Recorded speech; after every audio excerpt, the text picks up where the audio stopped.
Hola, soy Juan Carlos Álvarez del Departamento de Medicina Legal, Toxicología y Antropología Física de la Facultad de Medicina de la Universidad de Granada. En este taller de criminalística para la Noche Europea de los Investigadores vamos a tratar algunos aspectos en el ámbito de la investigación en el lugar de los hechos. Hemos recreado un lugar donde se ha podido cometer un crimen y vamos a ver fundamentalmente tres aspectos. Por un lado, el estudio de la escena donde se ha podido cometer ese delito, vamos a ver cómo se recogen los indicios y vamos a centrarnos pues en el ámbito de la dactiloscopia, donde veremos pues el revelado de huellas dactilares, veremos también el estudio de los indicios balísticos y las trayectorias de disparo y finalmente también haremos un estudio para ver revelado de algunas huellas que pudiesen haber de fluidos biológicos. Muchas gracias y espero que sea de vuestro interés.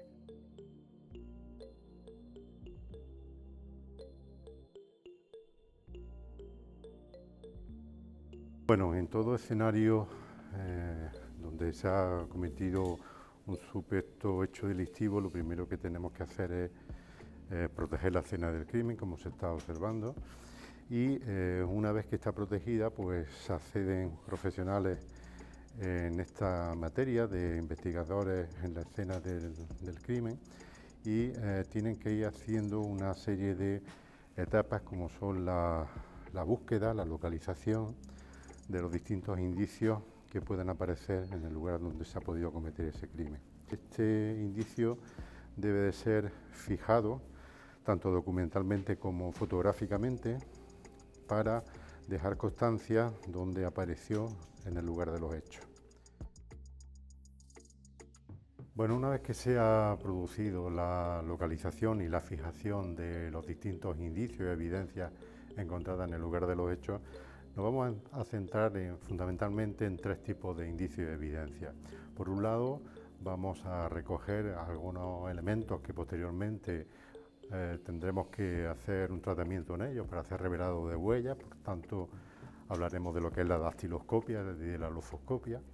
Por otro lado, vamos a hacer una búsqueda también de indicios, de posibles indicios biológicos, por ejemplo, presencia de manchas de sangre, presencia de determinadas manchas que hayan podido ser lavadas y, por tanto, serán también objetivos para, fundamentalmente, enviarlas al laboratorio de genética para su posterior análisis. Y, finalmente, los indicios y evidencias de tipo balístico, donde vamos a recoger una serie de casquillos percutidos encontrados en el lugar de los hechos y luego vamos a hacer una comparación con ellos para ver si son o han podido ser disparadas por el mismo arma. Para la toma de los indicios balísticos que podemos encontrarnos en el lugar de los hechos, en este caso una vaina o casquillo percutido, es importante tomarlo siempre con unas pinzas de plástico al objeto de no introducir ningún tipo de marca que posteriormente serán las que se utilicen para hacer la labor de identificación. Se procede a la introducción en una bolsa donde habrá que introducir los datos necesarios del caso, del registro, del número de indicios y posteriormente, bajo la cadena de custodia, serán enviados al laboratorio balístico. En el caso de las armas encontradas en el lugar de los hechos es importante hacer una toma de las mismas adecuadamente. No se puede tomar de cualquier manera porque puede contener huellas dactilares. Una vez que se han tomado es importante enviarlas bien embaladas y para eso pues tenemos una serie de cajas de fijación de este tipo de armas para que lleguen en condiciones óptimas al laboratorio balístico donde se hará una serie de pruebas en ellas para ver si es un arma que ha sido disparada, si es el arma que es compatible con los distintos elementos balísticos que se encontraron en el lugar de los hechos. Este tipo de soportes para las armas de fuego es importante que se queden bien fijadas para que luego pues, se puedan hacer todo tipo de estudios en ellas. Será por tanto el uso de unas bridas y una caja adecuada la que permita llevar a cabo esta fijación y en el envío pues queden perfectamente fijadas en el embalaje. Bueno, para la localización de algunos tipos de manchas como la posible presencia de manchas de sangre, es importante pues hacer una preparación de una serie de reactivos que son muy sensibles a la presencia de este tipo de fluido. Entonces, incluso si han sido unas manchas, como parece que se aprecian aquí, que han sido tratadas de limpiar, el reactivo es tan sensible que permite su localización. En el ámbito de la balística vamos a visualizar, por un lado, en la propia escena donde se ha cometido el delito, pues el estudio de la trayectoria de disparo. En este caso vamos a ver un orificio en la pared de un disparo, vamos a introducir unas varillas y vamos a utilizar un láser para observar la trayectoria para poder localizar el posible punto de origen de esos disparos. Posteriormente vamos a hacer el estudio de los casquillos percutidos encontrados en el lugar de los hechos, vamos a hacer un estudio de identificación de los mismos, vamos a aprender a diferenciar lo que es un cartucho de lo que es un casquillo y de lo que es una bala, para que lo tengamos claro, y vamos a hacer también un estudio del calibre de las mismas. Una vez localizado un orificio de disparo, se puede hacer un estudio en él para hacer una medición del orificio, poder tratar de asociarlo con el posible calibre. Se introducirá en este caso unas varillas para poder visualizar inicialmente la trayectoria de ese disparo, y se puede hacer una medición incluso del ángulo aproximado en el que se ha introducido ese proyectil.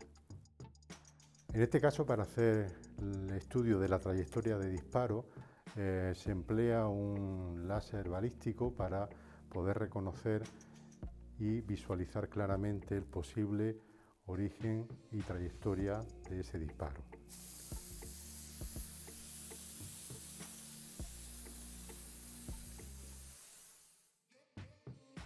Bueno, vamos a aprender a diferenciar lo que es un cartucho de lo que es una bala.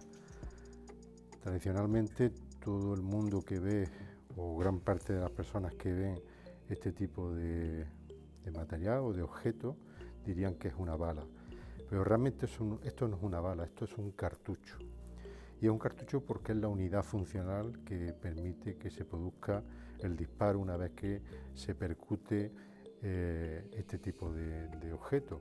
Cuando se percute por la aguja percutora del arma en la base del casquillo, pues se produce una serie de fenómenos, entre ellos el encendido de la pólvora, que genera una gran cantidad de presión y de gases, y eso hace que se expulse el proyectil o bala. Por tanto, lo que veíamos anteriormente es un cartucho, esto que estamos viendo en estos momentos es una bala o proyectil, que es una parte del cartucho, por tanto. Son múltiples los tipos de cartuchos que podemos encontrarnos.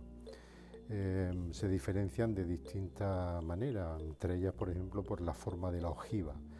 Hay algunos cartuchos cuyo proyectil, que está en el interior del casquillo, pues es plano, en otras ocasiones es troncocónico, como vemos aquí, o bien puede ser semiesférico. También en estos tipos de cartuchos que estamos viendo, que son los ambos semiesféricos, se diferencian, pues, lógicamente, por el tamaño del proyectil, el tamaño de la bala. Eso es realmente lo que permite medir el calibre de este cartucho. Aquí podemos observar dos tipos de cartuchos. Si a alguien le preguntamos cuál es el de mayor calibre, pues gran parte de las personas dirían que es el de la derecha porque es más grande. Pero realmente el calibre del cartucho no se mide por el tamaño del casquillo. El tamaño del casquillo alude a la cantidad de pólvora que puede tener. Realmente lo que mide el calibre del cartucho es el diámetro del proyectil, y por tanto estamos viendo que este proyectil es de menor diámetro que este otro, por tanto este es el que tiene mayor calibre. Los proyectiles, una vez que salen por la boca del cañón e impactan en algún objetivo, en un blanco, se deforman. Las deformaciones pueden ser variables, pues en este caso vemos un tipo de deformación que se ha producido, y en este otro caso pues una deformación aún mayor. Este tipo de proyectiles pueden ser estudiados al microscopio para visualizar una serie de marcas que dejan las estrellas del cañón, y eso nos permite pues poder asociar, poder comparar con otro tipo de proyectiles, otro tipo de balas que se pudiesen haber encontrado en el lugar de los hechos. Finalmente, en el laboratorio balístico y con un microscopio de comparación balística, podemos, por ejemplo, comparar un casquillo percutido encontrado en el lugar de los hechos con un casquillo testigo obtenido con un disparo del arma que se supone que pudo haber producido esos disparos. Entonces se estudian distintos tipos de marcas, una de ellas es la que se produce en la base del casquillo debido a la aguja percutora. Podemos ver y observar, por tanto, si esas marcas dejadas por el arma son compatibles y, por tanto, asumir que han sido producidas por el mismo arma, o bien realmente se observan que son marcas totalmente distintas. En el ámbito de la lofoscopia y de la dactiloscopia, nosotros podemos hacer, tanto en el lugar de los hechos, un revelado de determinados objetos que pudiesen albergar huellas latentes, y eso es lo que vamos a visualizar a continuación. Vamos a hacer un revelado en un objeto para ver cómo se visualizan debido a las sustancias que tenemos en las crestas papilares de nuestros dedos y de nuestras manos. Y finalmente, una vez obtenido esa huella dactilar, se puede hacer un estudio en la misma, pues para ver qué características tienen, qué clasificación adquiere, qué tipo de puntos característicos son los que podemos encontrar. Y finalmente, pues también vamos a ver cómo se pueden tomar las huellas dactilares, que se pueden hacer mediante un escaneado, o bien se puede hacer con unas fichas decadactilares, que es lo que vamos a ver a continuación. En este caso, la taza que se encontró en el lugar de los hechos, vamos a proceder a hacer un revelado de las posibles huellas latentes que habría en ella. Para eso utilizamos unos polvos magnéticos pues, que estén en función de las características del objeto. En este caso, al ser un objeto de color blanco, utilizaremos polvos magnéticos, en este caso de color negro, para que contraste bien. En este caso, en una superficie, pues igualmente podemos hacer un revelado para ver la presencia de algunas huellas que pudiésemos encontrar. Una vez que se han revelado, nos tocaría pues hacer el levantamiento de esa huella y posteriormente hacer un estudio en la misma. En determinados casos de delitos, a los sospechosos se les toman las huellas dactilares. Para eso pues se impregna la superficie del dedo con una tinta y se traslada a una ficha decadactilar que contendrá pues las huellas rodadas, como estamos observando, de los distintos dedos tanto de la mano derecha como de la mano izquierda.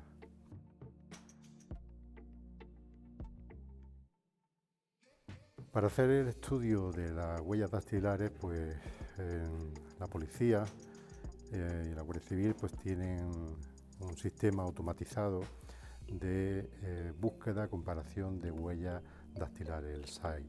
Básicamente lo que hace este sistema es hacer una comparativa a varios niveles entre las huellas dactilares encontradas. Lo que haríamos nosotros de esta manera manual sería pues observar las características generales de la huella, ver si el tipo de huella dactilar y la presencia de un delta, que son las confluencias de una serie de crestas papilares, pues en términos generales es idéntica, y una vez que veamos si es idéntica, pues observar una serie de puntos característicos en esa cresta que observamos ahí, en esa huella, y por tanto pues podamos asumir o no si hay compatibilidad entre esas huellas dactilares.